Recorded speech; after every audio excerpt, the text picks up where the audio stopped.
Festival de Ciberseguridad para América Latina, segunda edición. La plataforma de colaboración y difusión más relevante en Latinoamérica, con voces de reconocidos expertos en los distintos temas que rodean a la seguridad en línea. Un evento que reunirá a una audiencia de más de 600,000 personas y 60 organizaciones en importantes conferencias, paneles, entrevistas, talleres y mucho más en los meses de junio a octubre de 2023. En el Festival de Ciberseguridad para América Latina, promovemos y elevamos el nivel de ciencia y conocimiento sobre el aprovechamiento de forma como educación, colaboración, inclusión y diversidad de conversación de suma importancia con uniones físicas, nivel socioeconómico y unidades, instituciones educativas, como para pequeñas empresas, organizaciones públicas. En el Festival de Ciberseguridad para América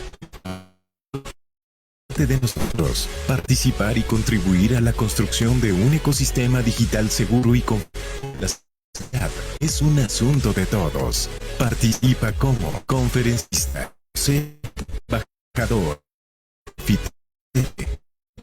y miembro de más. Y únete para ser parte fundamental del gran impacto social que tiene el Festival de Ciberseguridad para América Latina. Más información en festivalciberlatam.org o contáctanos en comunicación@festivalciberlatam.org. Festival de Ciberseguridad para América Latina, segunda edición. Hola, ¿qué tal? Buenas tardes a todos. Les damos la cordial bienvenida al Festival de Ciberseguridad para América Latina. Estamos muy contentos por tenerlos presentes en esta mesa de análisis que va a estar muy, muy interesante. Y les doy la cordial bienvenida. Los dejo con Cintia Solís. Ella es nuestra moderadora de nuestra mesa de análisis del día de hoy. Adelante, Cintia. Muchísimas gracias por su participación a todos.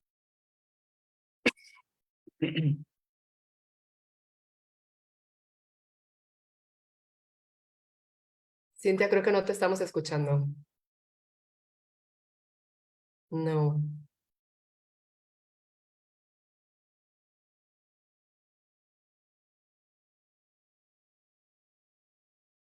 No, no te escuchamos. No sé si soy solo yo o nadie lo escucha, ¿no, verdad? No, correcto, no la estamos escuchando.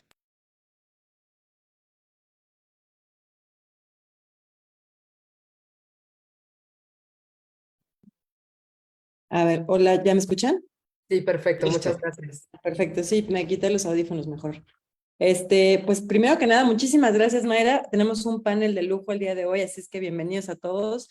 Agradecidísima de que estén aquí. Y bueno, pues el tema que nos trae a todos hoy es justamente esta mesa de análisis, protegiendo a la ciudadanía, desafíos de ciberseguridad para las organizaciones públicas. Y primero que nada, pues me voy a permitir presentar con una breve semblanza, porque obviamente todos los que están aquí presentes son expertazos, pero voy a dar una breve semblanza para que el público los conozca. Entonces, empiezo por Teresita Poblete Achondo. Ella es magíster en Derechos de Infancia y Políticas Públicas por la Universidad de la República Uruguay, coordinadora del Programa de Promoción y Protección de Derechos en Entorno Virtual del Instituto Interamericano del Niño, la Niña y Adolescentes. Bienvenida, Teresita. Ahora vamos a presentar a Susana Cruz Soriano. Ella es licenciada en Economía por la Universidad Panamericana, Campus Ciudad de México. Desde el año 2018 colabora en el sector comunicaciones de la CICT en el diseño e implementación de políticas públicas y proyectos orientados al fortalecimiento de la ciberseguridad en el uso de los servicios de telecomunicaciones y TIC, así como en promover el desarrollo y adopción de nuevas tecnologías. Bienvenida, Susana. Diego Sánchez Moreno es licenciado en Psicología Social por parte de la UNAM y maestro en Salud Pública por la King's College London. Asimismo, cuenta con una especialidad en ciberdiplomacia por parte de la Organización de los Estados Americanos, la OEA, y la Organización Internacional DIPLO. También en temas de seguridad de la información, privacidad y políticas en el ciberespacio por parte del Carnegie Mellon, y actualmente trabaja como asesor de seguridad multidimensional en la Secretaría de Relaciones Exteriores, enfocado en el campo de la gobernanza del ciberespacio y usos responsables y pacíficos de las nuevas tecnologías. Bienvenido de nuevo, Diego. También tenemos a Juan Manuel Aguilar Antonio, él es investigador postdoctoral en el Centro de Investigaciones sobre América del Norte, el CISAN, de la UNAM. Es doctor en Ciencias Sociales por la Facultad de Ciencias Políticas y Sociales de la UNAM también, maestro en Socioeconomía, Estadística y Cómputo Aplicado por el Colegio de Posgraduados, licenciado en Relaciones Internacionales por la Facultad Superior la Facultad de Estudios Superiores de la FES Aragón. Bienvenido, Juan Manuel. Y por último, Víctor Manuel Merchán Benítez. Él es maestro en diseño y gestión de proyectos tecnológicos y es el punto focal en México del Programa Global sobre Ciberdelito de la UNOD, la cual, desde su entrada en 2008, ha trabajado en diversos proyectos para las oficinas de México, Perú y Ecuador. Así que, como pueden ver, tenemos un súper panel para esta mesa de análisis y les voy a explicar tanto a los miembros de la mesa como a todo el público que nos está escuchando cuál va a ser la dinámica. Nosotros ya tenemos aquí unas preguntas muy interesantes que están dirigidas a cada uno de los participantes, pero entonces lo que va a pasar es que vamos a dirigir la pregunta en lo particular a esta persona y si alguno de los demás participantes quiere agregar, abonar algo ahí o debatir, que también esto es muy interesante y muy genera bastante interés en este tipo de mesas y es muy enriquecedor, levanta su mano y le damos la palabra, ¿ok? Bueno, pues entonces, si no hay alguna pregunta al respecto, vamos a empezar.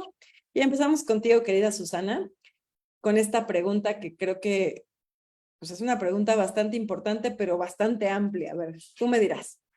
Desde tu perspectiva, ¿cuáles son los principales desafíos de ciberseguridad a los que se enfrentan las organizaciones públicas en la actualidad? ¿Cuáles crees tú que son esos principales desafíos? Pues, ¿me escuchan todos bien? Sí, ¿verdad? Buenas tardes. Primero, muchas gracias de nuevo por esta invitación y felicitar a todos los organizadores y a los panelistas de esta sesión del festival.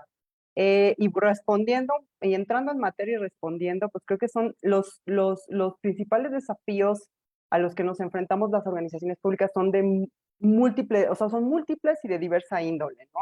Tenemos pues que estar conscientes de que las amenazas de ciberseguridad hoy en día son altamente sofisticadas y tienen un mayor alcance en cuanto a los daños que producen. Y además, el uso y la adopción de nuevas tecnologías pues hace que esta superficie de ataque pues sea mucho más amplia. Entonces, bueno, pues no debemos olvidar que tenemos ya también el perímetro de ciberseguridad abarca la nube y los retos que nos plantean las nuevas tecnologías como son los IoT, la inteligencia artificial, 5G. Y yo diría que el mundo está de cabeza por los famosos ataques de ingeniería social, ¿no? Los malwares, los diferentes tipos de malwares, entre ellos los ransomware, que lo que hacen es encriptar la información, mantenerla secuestrada, como su nombre lo dicen, y exigir un rescate. Y en muchas ocasiones las empresas y las organizaciones hacen este pago con la nula probabilidad de resolver de fondo el tema, ¿no? Tenemos ataques de dominios maliciosos que existen en todos lados y ataques de denegación de servicio, las famosas amenazas persistentes avanzadas que tienen un punto muy importante y es pues justamente insertarse de largo plazo en los sistemas de las organizaciones e ir robando información y hacerse de recursos, ¿no? De nuestros recursos tecnológicos. Y bueno, ya entrando en otro tipo de desafíos que enfrentamos las organizaciones y las instituciones públicas, pues está este cambio de paradigma para combinar o integrar el aspecto tecnológico o la dimensión tecnológica de la ciberseguridad con la dimensión humana. Recordemos que podemos tener los mejores softwares, las mejores aplicaciones, las mejores herramientas de ciberseguridad, pero necesitamos el componente humano para prevenir incidentes cibernéticos. Otro de los desafíos que nosotros encontramos es el acceso de las organizaciones a marcos y modelos de referencia para fortalecer sus posturas de ciberseguridad y procurar pues que tengamos esta información a la mano, poder implementar este tipo de marcos, ¿no? Y acercar este conocimiento a todas las organizaciones públicas y privadas. Asimismo, es importante que podamos fortalecer las capacidades institucionales, es decir, contar con expertos en la materia. Hoy en día ese es un gran reto al menos de nuestro país, el poder encontrar este equilibrio, ¿no? Entre la demanda de expertos de ciberseguridad y el, el tipo de perfiles que estamos sacando como instituciones educativas. Eh, Obviamente hay que entrenar, hay que profesionalizar al personal, hay que sensibilizar al personal de todos los niveles y en todas las áreas de las instituciones públicas. La ciberseguridad, recordemos, es transversal. No solo afecta a quienes ven los temas de tecnologías de la información, afecta a las áreas administrativas, a las áreas de política pública, a las áreas de servicios. Entonces, entre más personal esté involucrado en el tema de ciberseguridad y sensibilizado con estos temas, pues vamos a tener una capa más de protección. Y obviamente, pues también es importante que la ciberseguridad se deje de ver como un gasto y se vea como una inversión. Debemos reconocer que la ciberseguridad es cara, cuesta mucho dinero, pero creemos que adoptar enfoques preventivos, hacer las inversiones cuando se debe y donde se debe, nos evita después pues trabajar de manera reactiva, ¿no? Yo creo que ahí concluyo para dar paso a mis colegas si tienen alguna comentario adicional. Fíjate que lo que menciona Susana es importantísimo. Por ahí hace unos años escribí un tuit que decía justamente que en ciberseguridad pagas antes o pagas después, ¿no? Pero terminas pagando y pagas más caro, ¿no? Además, algo que también comentas que es muy cierto, pequeño comercial para todos aquellos que todavía no saben hacia dónde enfocar su carrera profesional, está demostrado que el área de ciberseguridad es la que menos tasa de desempleo tiene, ¿no? Al contrario, o sea, las organizaciones están como súper ávidas de este tipo de profesionales, así es que si por ahí andan dudando es una buena alternativa. Pues muchas gracias, Susana. Y ahora pasamos con Diego. ¿Cómo estás? Qué gusto volver a verte. Ya habíamos coincidido justamente en otra plática acerca de aquí del festival.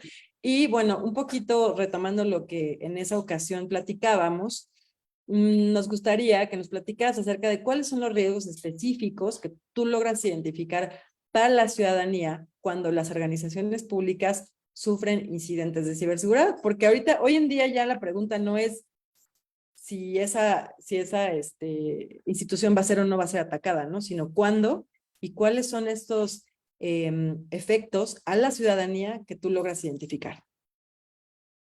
Sí, muchas gracias, Cintia, otra vez, igual un placer verlas y verlos otra vez y coincidir también con mis colegas. Yo retomaría igual la idea que Susana puso sobre la mesa, es decir, no hay, digamos, software que alcance, no hay nivel de protección que alcance para el dinamismo con el que se van desarrollando nuevas amenazas, ¿no? Y de manera particular, pues, amenazas, como ella decía, que son de carácter transversal. Yo te diría, un poco enfocándonos en tu pregunta, en cómo es que afectan a la población general, ¿no? Como estos ataques. Yo diría que al menos en el entorno en el que yo discuto sobre estos temas, que es en el de pues, las amenazas a la infraestructura crítica o infraestructuras esenciales, pues obviamente sí se ve una afectación real en términos de servicios, ¿no? En términos que sí pueden ser, afortunadamente, creo que en México no hemos, digo, y esto es un poco debatible, pero no hemos visto un impacto como tan mediático, digamos, que haya afectado a la población, por ejemplo, no sé, inclusive riesgo de salud física, ¿no? O sea, por ejemplo, si hablamos de ataques que se han realizado en servicios de aguas, por ejemplo, ¿no? En Estados Unidos, o sea, un riesgo, pues terrorífico, ¿no? Realmente ahora sí que envenenar el agua que llega a la población,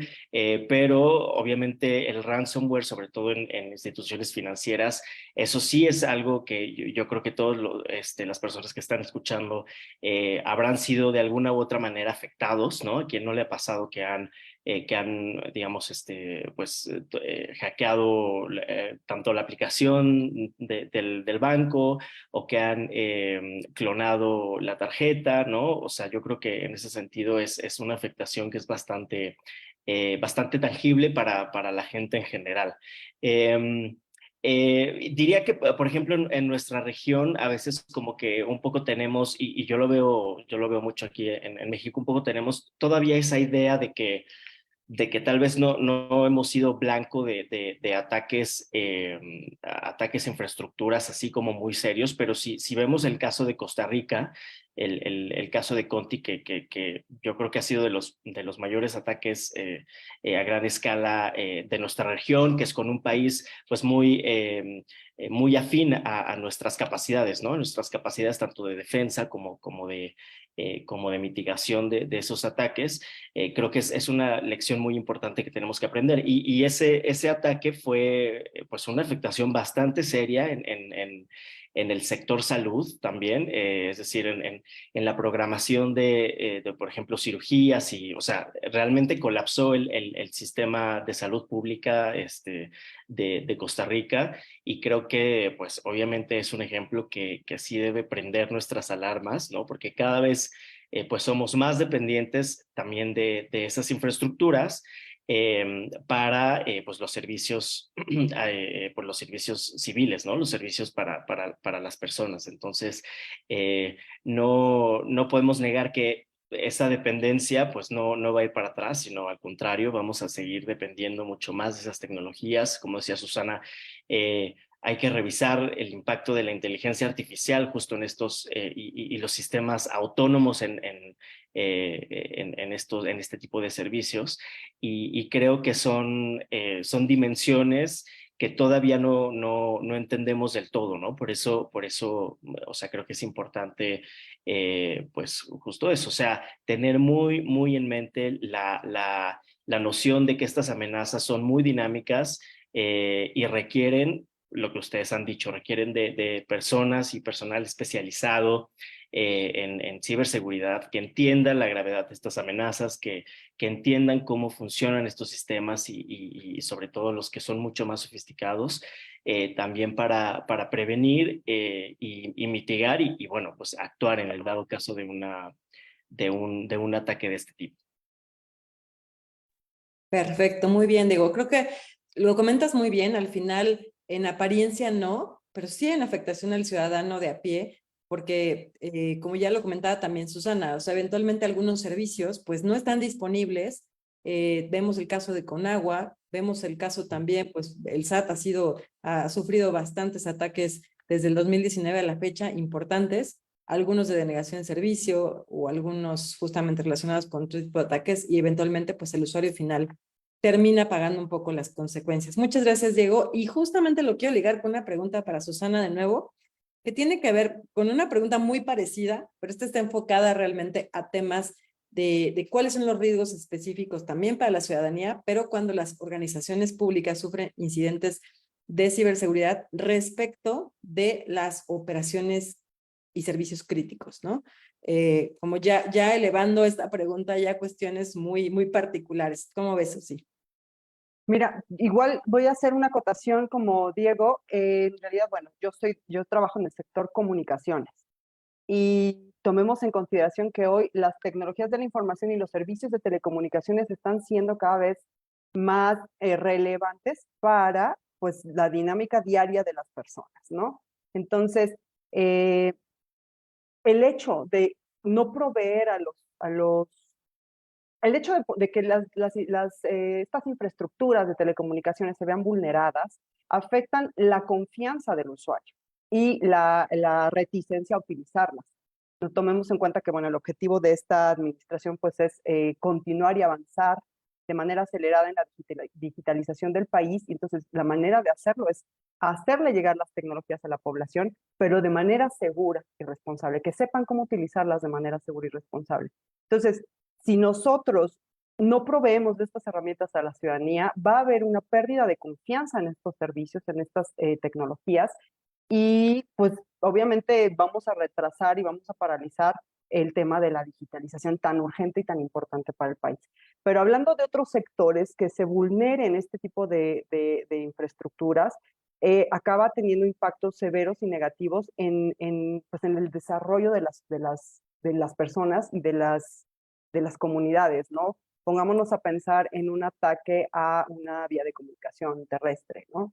Vía algún ransomware, o que se pongan a disposición de gente que no debería tener los expedientes electrónicos de las personas del sector salud, ¿no? Estamos vulnerando la privacidad, la seguridad de las personas y, pues por otro lado, a nivel general, cualquier afectación a los sistemas y a los activos tecnológicos de las instituciones públicas acaban teniendo un impacto negativo en la productividad de la propia institución y en la confianza del público hacia esa institución y paralizar servicios, ¿no? Desde los básicos hasta trámites. Y entonces, bueno, recordemos también que hoy la ciberseguridad también es evaluada por organismos internacionales, como es el Índice Global de Ciberseguridad o como el Índice de Madurez en Ciberseguridad.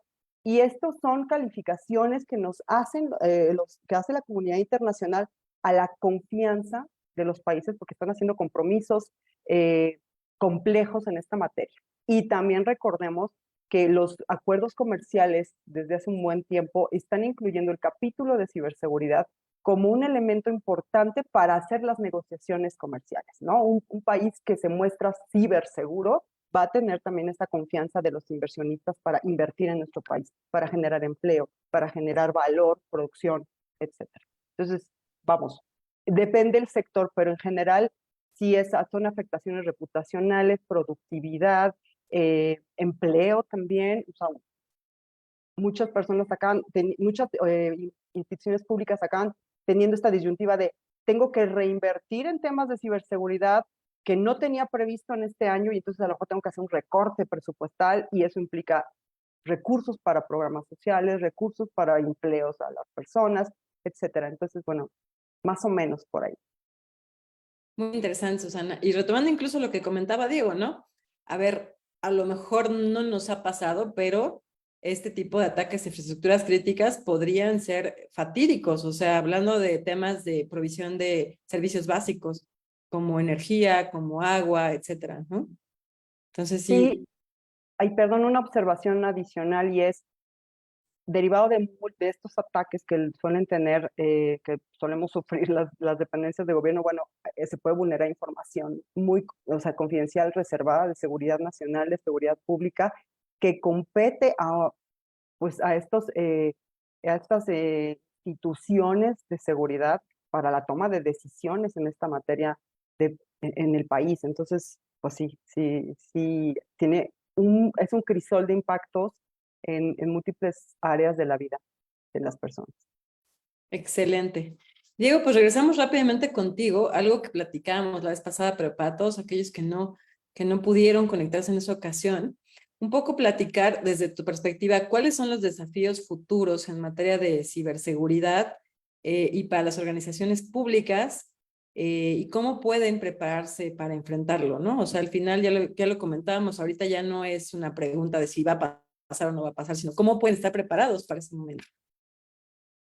Todo tuyo el micrófono. Y claro, si Teresita y Víctor y también Susana quieren después de esto complementar con algo, o sea, bienvenido, ¿eh? Gracias, Cintia. Sí, pues sí, o sea, realmente creo que te diría que mentiría si supiera con certeza, digamos, los desafíos a venir, porque justo es lo que comentábamos la sesión pasada. O sea, el tema un poco yo creo es partir de la idea de lo que ya, digamos, que tenemos muy consensuado, ¿no? O sea, las amenazas, ahí están, van a ser cada vez más sofisticadas y pues sí van a demandar yo creo, de un cambio ideológico dentro de las instituciones públicas, porque si comparas un poco cómo está el sector privado versus el sector gubernamental.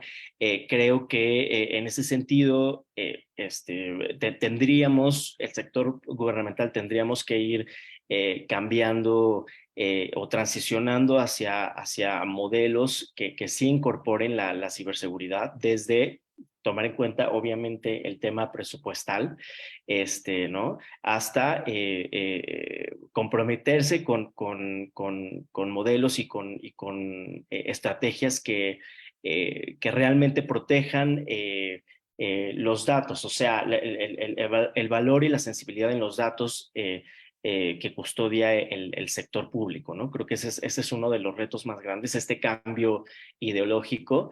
Lo hablábamos también en la sesión pasada, un poco qué hay de la voluntad política, ¿no? Como para transicionar hacia ya sea una ley nacional de ciberseguridad o una estrategia nacional de ciberseguridad armonizada con los marcos pues más actualizados.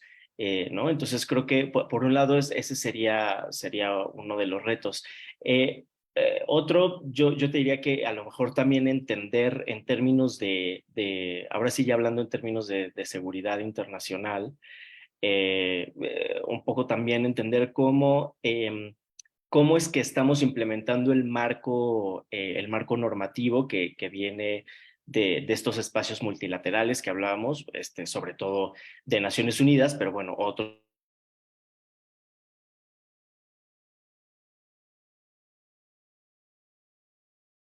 Creo que se le fue tantito el audio, ¿verdad?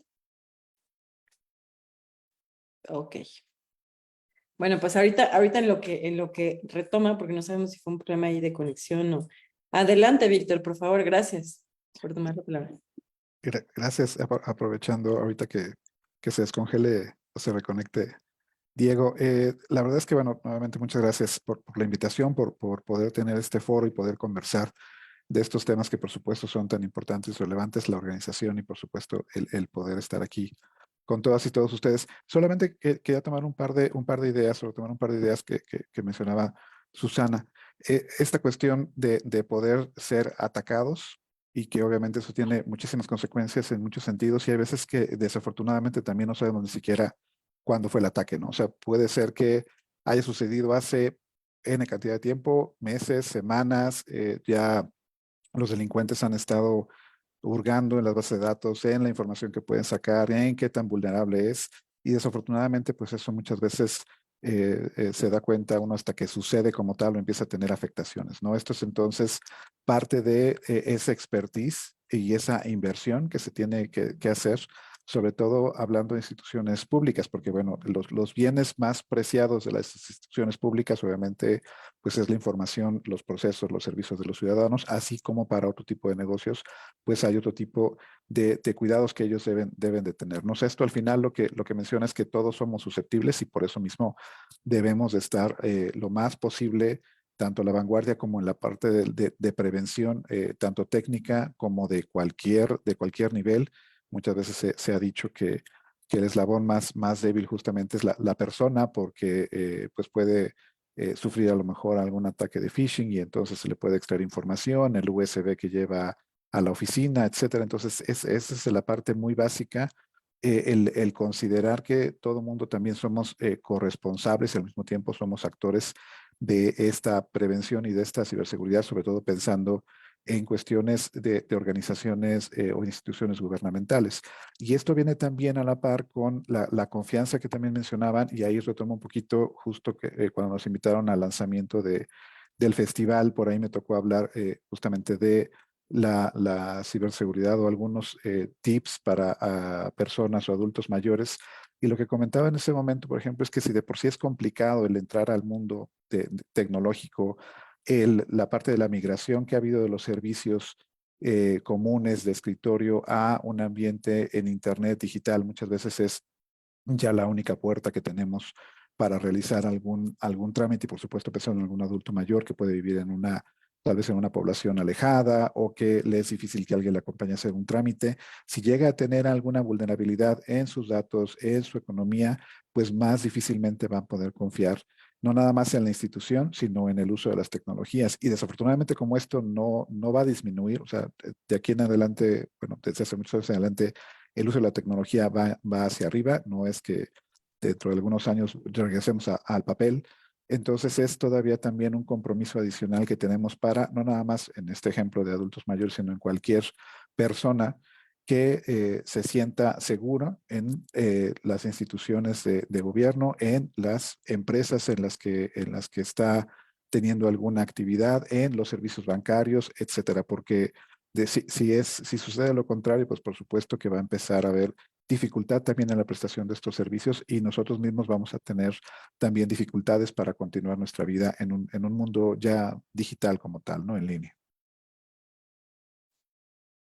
Totalmente de acuerdo contigo, Víctor. Y le voy a ceder la palabra rapidísimo a Teresita porque también quiere complementar aquí cuestiones. Muchas gracias, Víctor. Adelante, Teresita.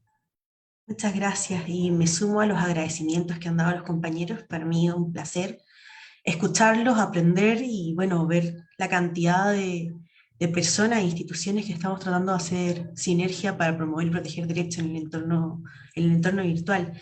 Quería un poquito contextualizar desde dónde vienen mis intervenciones. El Instituto Interamericano del Niño, la Niña y Adolescente, el organismo especializado de la OEA en materia de niñez y adolescencia. Y en ese sentido me hizo mucho sentido, perdón la redundancia, algo que dijo Susana respecto a la ciberseguridad, que lo importante es pensarla como, no como un gasto, sino como una inversión. Y eso mismo pasa con las políticas de infancia y adolescencia. Esos cambios como de enfoque que tenemos que dar me parecen fundamentales y te das cuenta que no solo se dan en cosas puntuales o en nuestras propias líneas de trabajo, como el del IN, que es Políticas Públicas de Infancia, sino en todo lo que tiene que ver con promoción y protección de derechos humanos. Y en ese sentido, escuchándolo a ustedes, también me hacía ruido estas lagunas a las que nos estamos enfrentando, porque si nos ponemos a pensar, hay mucha formación de cierto tipo de personas, de cierto tipo de profesionales, por ejemplo, en materias de ciberseguridad, programación, etcétera, y quizá ese tipo de profesionales tiene un déficit en una formación en derechos humanos, y a la vez nosotros, hablo por mí, que nos especializamos en derechos humanos, muchas veces tenemos que empezar a formarnos, empezar a estudiar en temas de ciberseguridad, porque no es algo que lo hayamos visto naturalmente como que van de la mano, y hoy por hoy son temas que no se pueden ver por separado. Entonces, esas fueron algunas de las reflexiones que me surgieron al escucharlo a ustedes, que me parece súper interesante de problematizar. Pero no quiero quitarle tiempo a la intervención de Diego, así que hasta acá.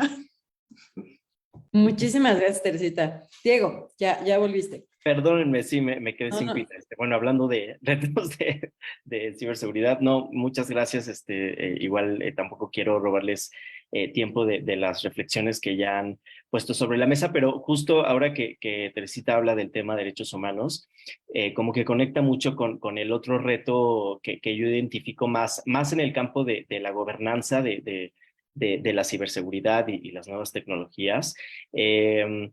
Obviamente, digamos que nosotros estamos ahora yo diría, en un momento histórico en términos de esta gobernanza, de esta regulación, y un poco luchando por dos visiones muy, pues no sé si decir polarizadas, pero sí muy dominantes, ¿no? En términos de cómo regulamos el uso pacífico de estas tecnologías, protegiendo los derechos humanos y la privacidad, pero a la vez combatiendo el uso malicioso, ¿no? Entonces creo que ahí sí, otro de los retos diría, es encontrar un balance entre el aprovechamiento de estas nuevas tecnologías y digamos, o sea, usarlo para el desarrollo, no para seguir aumentando la brecha de desarrollo, sino para acercar servicios, para empoderar a poblaciones históricamente vulneradas, ¿no? Versus las amenazas que representan, ¿no? Para la seguridad nacional e internacional. Se dice fácil, ¿no? Encontrar ese balance, pero realmente cuando uno se pone a aterrizarlo, sobre todo en un marco normativo, pues es muy complejo, ¿no? Y lo estamos viendo, o sea, justo ahora en uno de los procesos que ya les contaba la sesión pasada, en el que participamos a nivel multilateral, que es la creación o la elaboración de una convención sobre ciberdelito, un poco estamos viendo esas dos posturas, o sea, estamos viendo mucha dificultad en encontrar un consenso, ¿no? Y estas salvaguardas a los derechos humanos versus, pues, estos temas tan importantes como lo es la soberanía nacional y las jurisdicciones, ¿no? En un ámbito que, pues, no tiene fronteras. Entonces, eso sería, digamos, mi segundo reto que yo veo mayúsculo, pues. Claro que sí, perfecto, digo, porque, bueno, de hecho comentas algo muy interesante, y yo creo que Teresita también estará de acuerdo, específicamente en temas de derechos humanos, o sea, eso ni siquiera está en discusión, ¿no? De alguna manera yo creo que lo que debemos entender es que ninguna regulación debe de atentar contra los derechos humanos, o sea, que están plenamente reconocidos a nivel internacional y que eso pues no se discute, que desgraciadamente, como tú lo comentas, en algunas jurisdicciones, no voy a decir que en Asia ni nada por el estilo, pero bueno, pues justo, ¿no? Como que no hay digamos, no hay este respeto. Pues muchas gracias, Diego. Y ahora vámonos con Víctor. Justamente va a retomar parte de la intervención que hizo hace un momento. Él hablaba de esta confianza que debemos de generar y que el usuario final debe de generar tanto en el tema del uso de servicios públicos en línea, pero también el tema de las empresas. Y entonces, Víctor, la pregunta para ti es justo qué colaboraciones y alianzas tú consideras que se pueden establecer en estas organizaciones públicas, en el sector privado y también en la sociedad civil, como este gran esfuerzo que es el Festival de Ciberseguridad, para luchar contra, bueno, sobre todo para fortalecer la parte preventiva, pero también luchar contra el ciberdelito y que la ciudadanía esté consciente de todos estos temas preventivos y el cuidado que se tiene que hacer en línea. ¿Tú qué Sí, opinas? sí, muchas gracias, Cintia. Sí, de hecho, justamente desde la Oficina de Naciones Unidas contra la Droga y el Delito tenemos justo esta parte o esta visión, este foco que tiene que ver más con la cuestión de los ciberdelitos. Contamos con un programa global en el tema que tiene más de 13 años ya implementándose en diversos estados miembros y es justamente para fortalecer las capacidades que pueden tener estos o que se requieran, la fortalecimiento también de marcos normativos, la parte de la prevención y una parte que es la colaboración, ¿no? Para tal vez abordar un poquito esta parte de qué colaboraciones puede haber. Yo empezaría por tal vez pensar en que lo primero que podemos o debemos de hacer todos a cualquier nivel es conocer, después comunicar, colaborar y después con ello podemos cuidar, ¿no? En la parte del conocimiento, o sea, ¿qué debemos de conocer? Yo creo que de entrada y pensando en la ciudadanía como elemento central de toda esta colaboración entre los actores que justamente mencionas. Creo que aquí lo importante es que primero identifiquemos que los delitos de la vida cotidiana, pues bueno, traspasan la parte virtual y la parte real, perdón, y pasan a la parte virtual.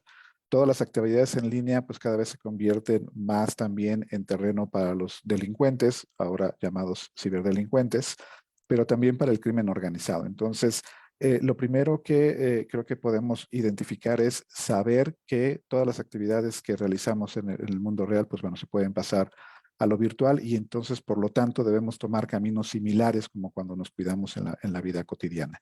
Ya que tenemos esta conciencia o sabemos que esto está ocurriendo y que es una realidad y que desafortunadamente a lo mejor nos ha pasado directamente o a alguien muy cercano y que eso mismo nos debe de poner en un estado de alerta constante, no de miedo, sino de actuación, de esta parte justamente de poder tomar cartas en el asunto, pues un segundo punto es poder comunicar, o sea, comunicar este conocimiento, estas actividades que sabemos que son de alto riesgo o que pueden llegar a ser ciberdelitos.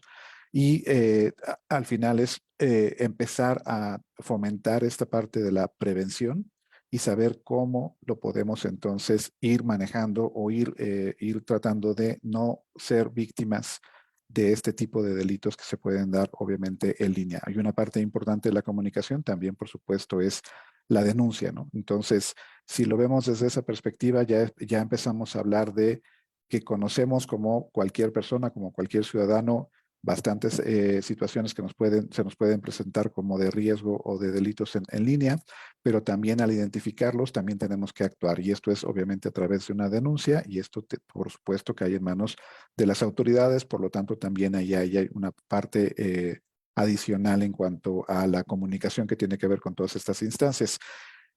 Después de esto creo que se puede empezar a colaborar desde casa, entre amigos, la misma familia, la escuela, las organizaciones, sociedad civil, gobiernos, iniciativa privada, muchas vertientes, ¿no? Si bien estamos hablando ahora un poco sobre la ciberseguridad y eso a lo mejor es algo que atañe específicamente a la institución o a la empresa, que es quien tiene que cuidar sus activos y los de sus clientes, ciudadanos, usuarios, etcétera. También al final todos ellos estamos bajo una misma prerrogativa que es la cuestión del cuidado. Y no lo podemos hacer realmente por nuestra cuenta, ¿no? Si hablamos, por ejemplo, de iniciativa privada y gobierno o iniciativa privada y sociedad civil, etcétera, pues bueno, la iniciativa privada provee la conectividad, provee las plataformas tecnológicas. Esto puede ser redes sociales, puede ser, hablando de niñas, niños y adolescentes, puede ser las plataformas de videojuegos, hablando de otro tipo ya de plataformas, puede ser diferentes tipos de servicios. Por lo tanto, pues tiene que haber la suficiente colaboración para poder estar lo más atentos posibles a cómo tener ciberseguridad y al mismo tiempo evitar ser víctimas de delitos. Y por último, pues bueno, la parte del cuidado, que es esta cuestión de la prevención. Considero que conociendo, comunicando y colaborando podemos ser más conscientes para tener en cuenta lo cerca que estamos de ser víctimas de delitos cibernéticos, pero también al mismo tiempo cómo podemos aprovechar todos estos elementos que tenemos para poder cuidarnos un poco más. Y cerrando un poco justo el comentario de Diego, pues bueno, desde el seno de Naciones Unidas, digamos que esta parte de colaboración que se hace a través de esta generación de esta Convención sobre Ciberdelito, nombre corto, que se está gestando desde hace ya un par de años y que debería de estar también ya trabajándose en su parte final para el siguiente año, pues bueno, genera este marco global de colaboración y de lucha contra los delitos cibernéticos.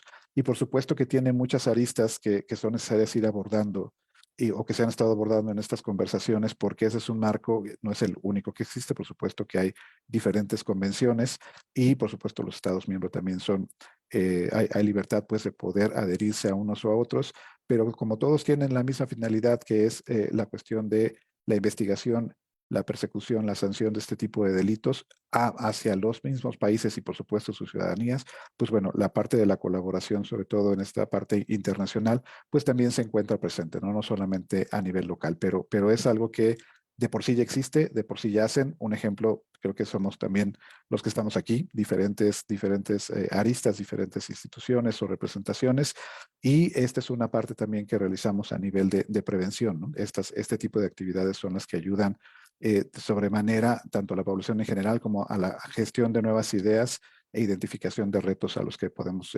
enfrentarnos con éxito, ¿no? Perfecto. Oye, Victoria, aprovechando que estás en el uso de la palabra, una pregunta que creo que ya abordaste, pero por si quisieras ahondar un poquito más, es justamente cómo pueden estas organizaciones públicas promover activamente la concienciación y la educación en prevención del ciberdelito, porque al final algo que es como propio de la naturaleza o muy particular de la naturaleza de estos delitos, que aunque se cometan en línea, a veces el efecto que tiene es mucho mayor, ¿no? Por ejemplo, el tema del abuso infantil o el bullying, por ejemplo, pues no es lo mismo el que a todos nos hicieron en la escuela que el efecto que puede tener, ¿no? A nivel, digamos, cuando un contenido se hace viral es exponencial, ¿no?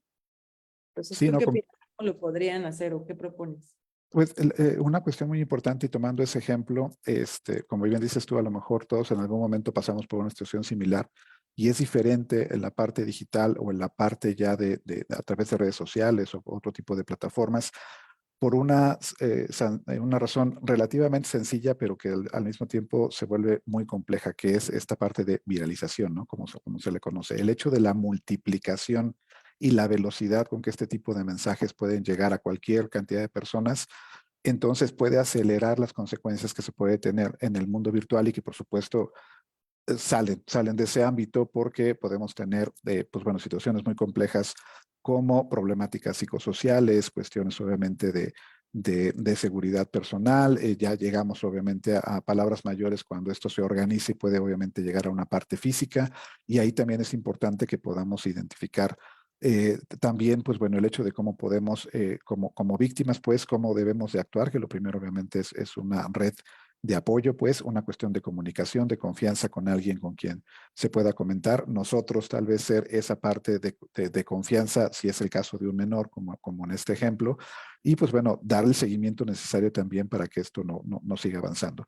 ¿Qué es lo que tiene que hacer, yo creo, de primera instancia? Identificar que si bien son cosas similares en ambos mundos, real y virtual, tenemos que ser más agudos en la parte de la reacción y de la acción, porque también tenemos que echar mano de otro tipo de herramientas y otro tipo de perfiles, como esta cuestión, por supuesto, de protección de derechos humanos, de cuestiones de protección a grupos vulnerables. O sea, ya tenemos no nada más conceptos nuevos, sino herramientas, o sea, se convierten en herramientas para poder prever lo mejor posible este tipo de situaciones, ¿no? Yo creo que la parte de la prevención, pues es básica.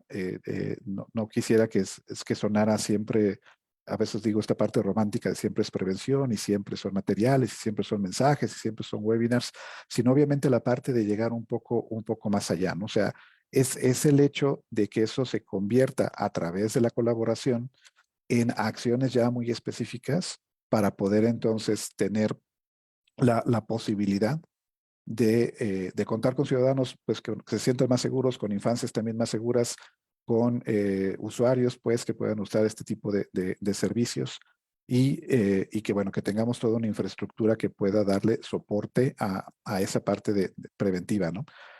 Hay muchas maneras de prevenirlo. Primero, obviamente, sí tenemos que estar conscientes de lo que está sucediendo, identificar lo que está sucediendo, a lo mejor diferenciar entre una práctica de riesgo en Internet, pues, o en línea, a lo que es ya algo que puede considerarse como un delito como tal, y tener este acompañamiento y esta definición. Y cada una de las empresas o instituciones ya hace algo de por sí, ¿no? O sea, Policías Cibernéticas, Guardia Nacional, Instituto Federal de Telecomunicaciones, Secretaría de Infraestructura, Comunicaciones y Transporte, todos tenemos cuestiones de materiales de prevención. Todos los tenemos en sitios web, todos los tenemos regularmente gratuitos. Hay muchísimas fundaciones. O sea, digamos que la prevención está puesta, está dada, existe, pero lo que creo es que no podemos quedarnos solamente en la elaboración del material y ponerlo en línea, ¿no? Tenemos que hacer acciones donde realmente podamos, pues bueno, socializar y publicitar este tipo de actividades.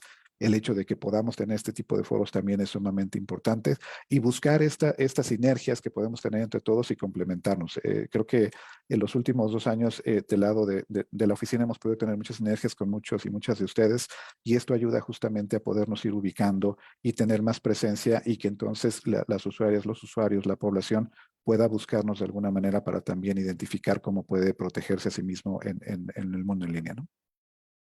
Perfecto, Víctor. Pues muchísimas gracias. Teresita, ahora sí, poco tarde, pero ya te toca. Oye, a ver, son 2 preguntas.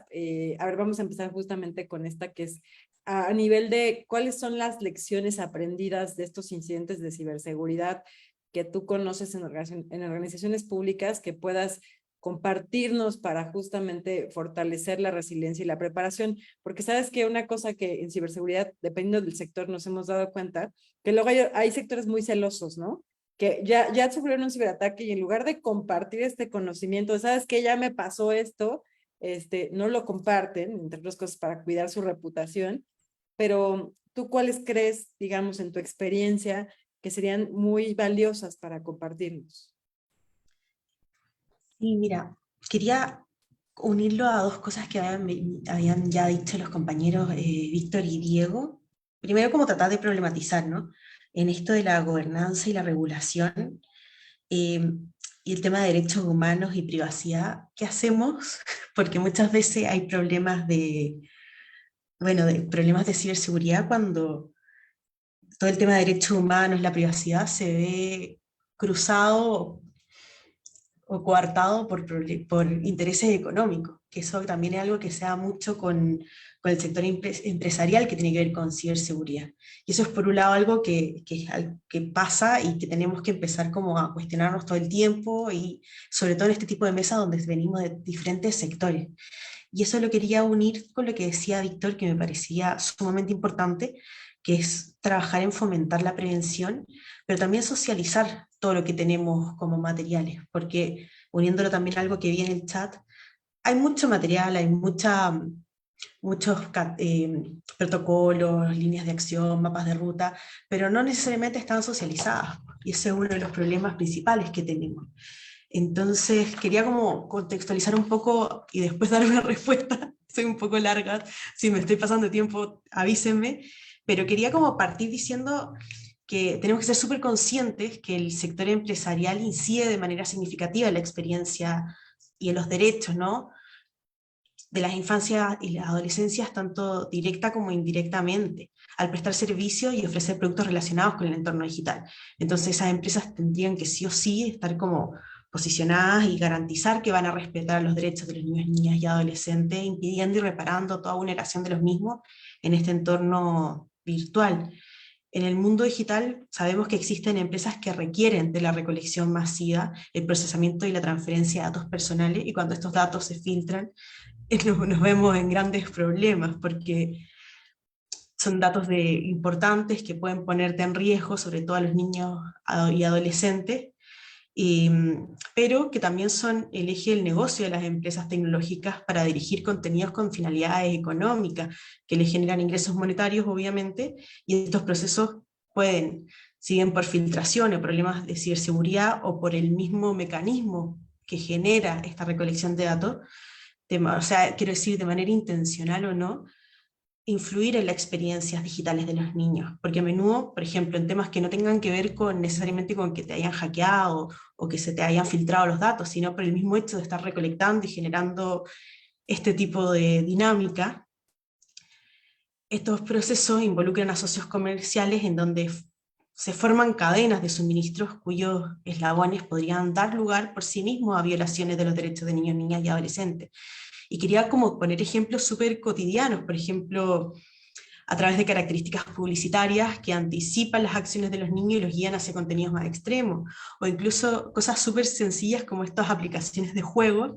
Cuando tengo una sobrina que tiene como un Tamagotchi en su celular, y las mismas notificaciones automatizadas pueden interrumpir su sueño, pueden interrumpir su cotidianidad, o incluso el uso de información personal o ubicación de un niño podría llevar a transmitir contenidos perjudiciales con fines comerciales.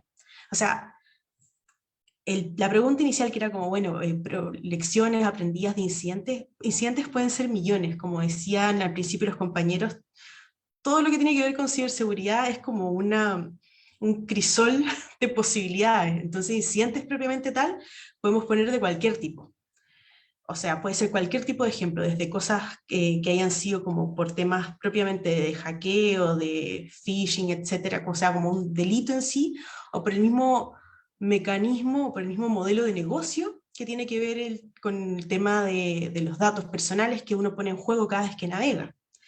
Entonces, como lecciones aprendidas, cosas que son sumamente necesarias de poner en la mesa y empezar a trabajar, o fortalecer lo que ya se ha trabajado, es, por ejemplo, teniendo siempre presente la naturaleza transfronteriza del entorno digital. Eso es algo como que, si bien es obvio, quizá entre nosotros es como algo súper lógico, pero no sé qué tan consciente es la gente en su cotidianidad de que esta cosa realmente no tiene frontera y tú puedes estar comunicándote o teniendo una interacción quizás desde Uruguay, que estamos acá al sur, con Alaska, por decir un ejemplo, en América, ¿no?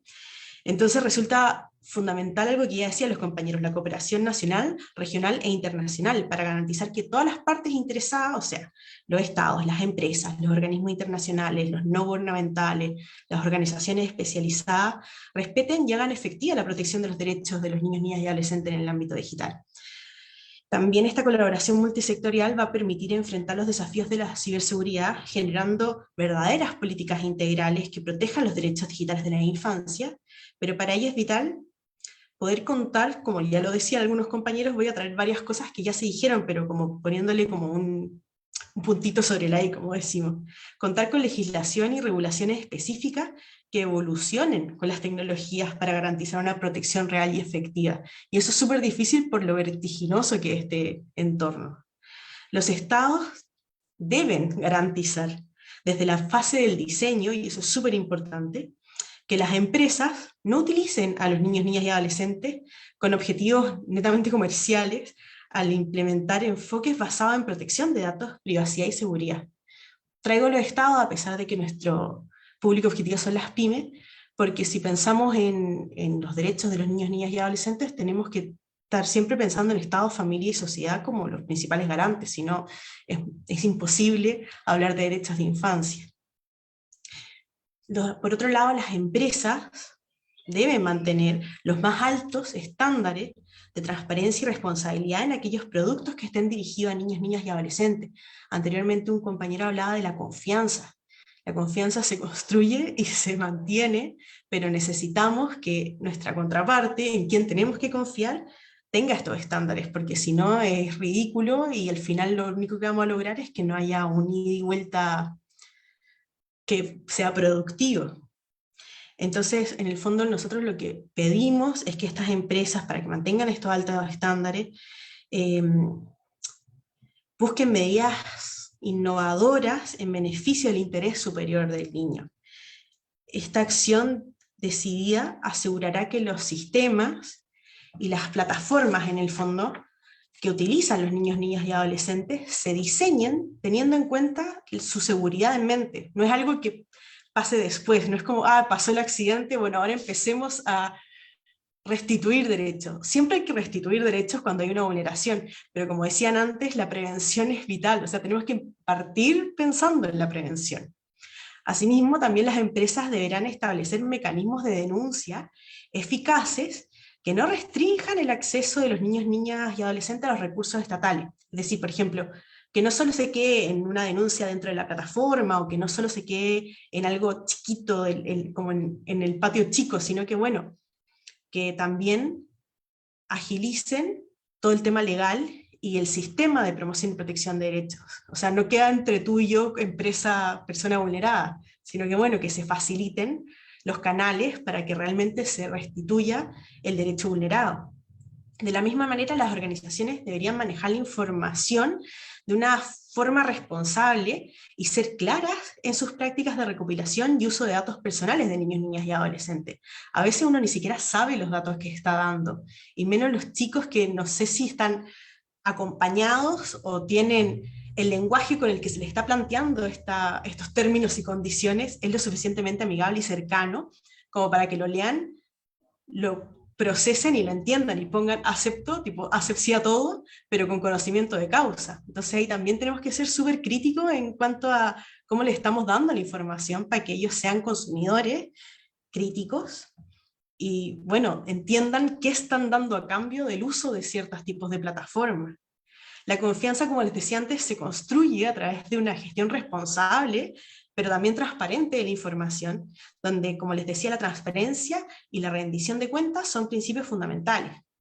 Por ejemplo, en relación al juego y el entretenimiento digital que se desarrolla, tanto por los estados como por las empresas, las orientaciones, las clasificaciones por edades, los etiquetados o certificaciones, deberán diseñarse de manera que no limiten el acceso de niños, niñas y adolescentes al entorno digital, ni que interfieran con sus derechos de recreación, pero que sean claras y, como les decía antes, transparentes. Y por otro lado, también quería hablar de algo súper importante que me parece, si no me equivoco, lo comentaba también Víctor, que tiene que ver con la educación y la promoción de la ciudadanía digital, porque esos son pilares esenciales. Porque una educación digital sólida y una alfabetización en ciberseguridad desde temprana edad empodera a los niños, niñas y adolescentes como usuarios, permitiéndoles adquirir herramientas y habilidades para comprender, que eso es súper importante, o sea, comprendamos en qué nos estamos metiendo, básicamente. Entonces, demos herramientas para educarnos en ciberseguridad, que le permitan a los chicos comprender los riesgos y tomar una mejor decisión, o sea, una toma de decisión informada, en cualquier aspecto que tenga que ver con los entornos virtuales. Por eso me hizo como clic lo que dijo Susana, porque la inversión en programas educativos no es un gasto, es una inversión. Y si nos centramos en la seguridad en línea, invertimos en programas en seguridad en línea, eso tendría que ser algo prioritario en nuestras agendas. Perfectamente las empresas podrían comprometerse, sí, dentro de sus posibilidades, a apoyar este tipo de iniciativas. Otro aspecto que es vital y tenemos que siempre tener en cuenta cuando hablamos de ciberseguridad y de ciudadanía digital es que la participación activa, en este caso, como les decía, yo trabajo en políticas de infancia, participación activa de niños, niñas y adolescentes en la ciberseguridad, incluirlo en las conversaciones que afectan sus vidas digitales, porque como les decía, eso los empodera, los orienta, los hace más eficaces al momento de consumir y generar contenido. Entonces, para no pasarme, no solo quedarnos en la educación de niños, niñas y adolescentes, sino también de las madres, padres y cuidadores, de todas las personas que los acompañarían en este proceso de generar ciudadanía.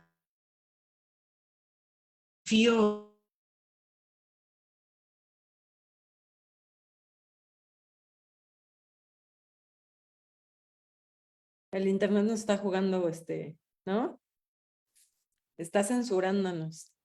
No, bueno, ahorita justamente en lo que regresa Teresita, porque tiene un problema igual con su conexión, pues nada más justamente para ir perfilando y haciendo este cierre, creo que toca un tema muy importante, ¿no? O sea, al final, creo que a nivel regulatorio, por lo menos en México, eso ya está establecido, las obligaciones que tienen tanto los sujetos obligados de los 3 niveles de gobierno como las empresas, pero hace falta ese siguiente paso del compromiso, del presupuesto, de justamente que el famoso C-level o la alta dirección esté como muy comprometida con eso, ¿no? Y bueno, al final esto lo vamos a ver replicado tanto en el ámbito privado como en el ámbito público y literal, o sea, ahí está la regulación, nada más tenemos que hacer que se cumpla. Y Teresita mencionaba algo muy importante, el tema de que los propios padres de familia estén conscientes, ¿no? Porque si el propio padre de familia no está consciente de los riesgos tanto de ciberseguridad como de hasta la privacidad y al cuidado de la información, es muy difícil que sea capaz de compartirlo con sus hijos, ¿no? Entonces, sí necesitamos familias capacitadas, que se les creen justamente, pues, que conozcan esto, desde el papá, la mamá, hasta el público más vulnerable como son los niños, niñas, adolescentes y también las personas de la tercera edad, ¿no? Perdón, Teresita, es que sí, te jugó un poco chueco el internet, pero oye, pues muy interesante lo que comentábamos justo ya, nada más para cerrar por ahí, ya algunos de ustedes tomaron estas participaciones y preguntas de nuestro auditorio, por ahí hay un par que tiene que ver con el tema de los incentivos que tienen las dependencias gubernamentales para implementar modelos de protección a la información, ¿no? Y yo diría en primer lugar que el primer incentivo pues es la obligación que ya tienen conforme a la legislación vigente, pero no sé si ustedes conozcan algún otro incentivo que tengan las instituciones o dependencias gubernamentales para implementar estos modelos de protección. Adelante, Susi. Pues creo que tenemos todos los incentivos. Recordemos que el gobierno es usuario y a la vez proveedor de estos servicios, de estas políticas públicas que tienen que ver también con la ciberseguridad, el uso seguro y responsable de las tecnologías.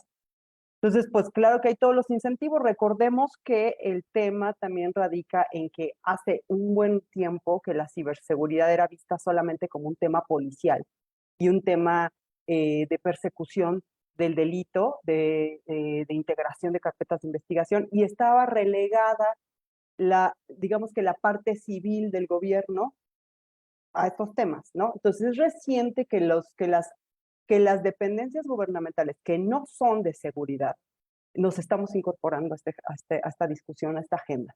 Entonces, pues ahí sí hay una brecha incluso en los recursos que se disponen y también pues en las capacidades de las dependencias. Pero justamente, no me negará Diego, tenemos ahí pues una agenda ya importante, tanto la Secretaría de Relaciones Exteriores como la Secretaría de Infraestructura, Comunicaciones y Transportes, la Secretaría de Economía, la Secretaría de Educación Pública, y así me podría ir con varias dependencias que pues estamos en este abordaje de la ciberseguridad de una manera multidimensional y transversal. Entonces, pero claro, estamos como corriendo para alcanzar estas dependencias que ya traen un camino, pero que siguen siendo un enfoque de seguridad. Y la idea es que la ciberseguridad no sea un enfoque solo de seguridad pública o de seguridad nacional, sino que transitemos a un enfoque de desarrollo económico, desarrollo social, desarrollo digital. 100%. Muchísimas gracias, Susana. Y bueno, por aquí hay una pregunta muy interesante que tiene que ver con, justo tomando un poco lo que tú comentabas, y creo que también por ahí retomaron tanto Víctor como Diego, la formación, ¿no? O sea, hoy en día, ¿cuál es la mejor oferta educativa en este sentido? Yo me voy a atrever a hacer ahí un comercial. Está la MISTI, que es del Instituto Politécnico Nacional, que se da en la ESIME Culhuacán, es muy buena. También por ahí hay algunos diplomados en la UNAM, en el TEC de Monterrey, pero no sé si ustedes pudieran recomendar algunos que conozcan justamente para temas, sobre todo aquí están preguntando de maestría en Ciudad de México. No sé si conozcan algún otro que quieran comentar. Adelante, Susana. La ESIME Culhuacán tiene muy buenas ofertas en temas de diplomados y maestría. La UNAM también tiene una muy buena oferta. Por ahí está, y creo que ya lo dijeron, pero no estoy segura, el Tecnológico Monterrey, que tiene el hub de ciberseguridad.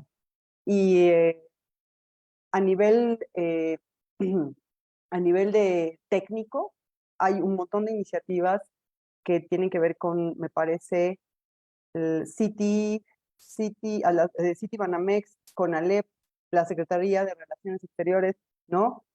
Yo me callo para que, Diego, no sé si tú quieras abordar, pero hay para cuestiones técnicas y no técnicas, pero hay un montón de ofertas. Sí, no, muy bien, coincido obviamente y qué bueno que diste el catálogo un poquito más de escolarizado, pero digamos que de nuestra parte igual, y esto lo hemos hecho de hecho ya en una colaboración muy bien establecida con Secretaría de Infraestructura, Comunicaciones y Transportes y la OEA, varias iniciativas que si bien no son escolarizadas, sí pueden ser profesionalizantes, ¿no? Que hemos dirigido a varios niveles. De hecho, tenemos un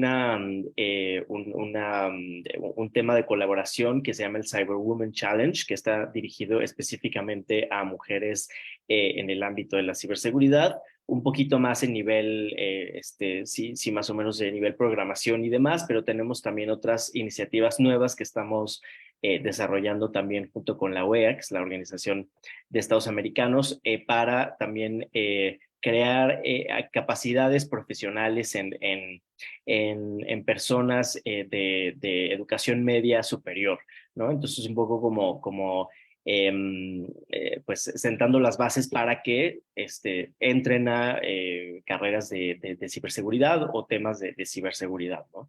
Entonces, pues de nuestra parte, obviamente, nos comprometemos a circular las convocatorias, ¿no? Muchas veces sí es verdad que se quedan un poquito entre nosotros, pero por supuesto, toda la apertura para circular las convocatorias, y bueno, obviamente hay bastantes opciones que tienen esta visión, a lo mejor no tan escolarizadas, pero sí muy profesionalizantes y sobre todo muy enfocadas a hacer redes, ¿no? También redes profesionales, que creo que también eso hace mucha falta aquí.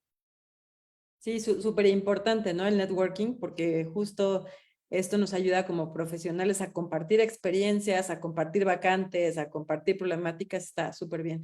Muy bien, Diego. Pues no sé si ustedes tengan alguna reflexión final que quisieran compartir o ya, digamos, cerramos con esto. Creo que fue bastante nutrida esta mesa de análisis porque pasamos por todo, ¿no? Desde la prevención, la capacitación, las experiencias, el cuidado, el tema de derechos humanos e importantísimo lo que también decía Teresita, ¿no? O sea, a ver, necesitamos preocuparnos por los niños, niñas y adolescentes porque ellos son los que van a tenerla un poco más complicada por estos desafíos que ya comentaba también Susana, Diego, que al final, o sea, ya no hay vuelta para atrás, ¿no? Entonces, nuestra vida ya va a ser cada vez más digital y eso pues obviamente también los ciberdelincuentes ya se migraron al ámbito digital, entonces esto ya no hay vuelta de hoja. ¿Quieren compartir alguna reflexión final? ¿Quieren tomar alguien el micrófono o ya cerramos? ¿No? Pues yo nada más agradecer también a Cintia, a ti y a todo tu equipo y también a mis colegas y colaboradores. Siempre es un placer discutir con ustedes. Y bueno, nada más reafirmar la apertura desde Cancillerías, de Secretaría de Relaciones Exteriores para continuar con estas colaboraciones y compartir obviamente cualquier información que les sea de utilidad también al público que nos está siguiendo. Pues muchísimas gracias a todos, ya les están lloviendo corazoncitos y thumbs up, entonces muy bien, muchísimas gracias a todo el auditorio también por seguirnos y bueno, recuerden que la ciberseguridad es asunto de todos, entonces todos podemos poner un granito de arena para tener digamos, un futuro más ciberseguro. Muchísimas gracias a todos y que tengan excelente tarde. Hasta luego. Gracias igual, ahí cuídense.